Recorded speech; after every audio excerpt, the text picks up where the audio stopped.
This one is called Copper Kettle.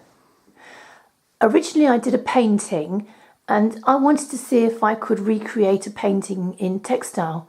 So I did this, changing some of the colours obviously to make it brighter, because you can do that with textile.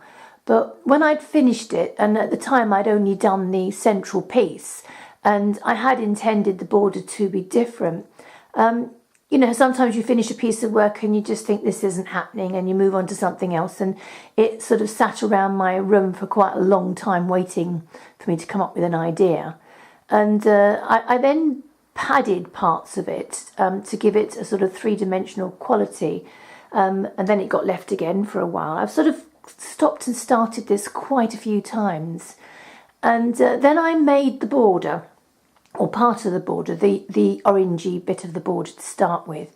And I did quite like that. I thought that was quite nice, but I still wasn't sure that I was happy with it. It needed to be more than just a copy of a painting. And again, it was left sitting around for quite a long time. And then I came up with the other bit of border around it, where I was using all the colours that are in the picture, and there's an awful lot of colours in that picture when you start separating them, and use them as a very textile-y border, and then I started to be much happier with it.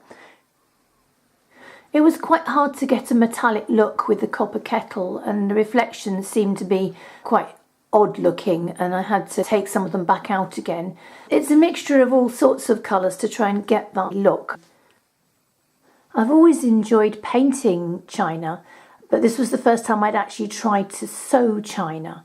And you probably need to work on a much bigger piece of work to get a really good looking piece of china done, because there's so much detail in it that to try and do it at that size is quite difficult to make it look good.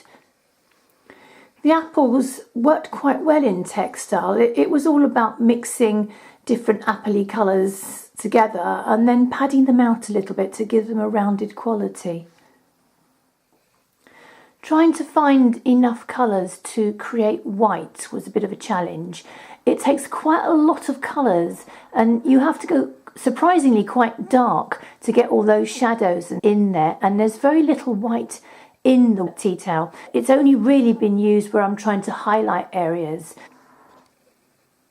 I've tried to make the tablecloth stand forward, so I've put some stiffening behind it.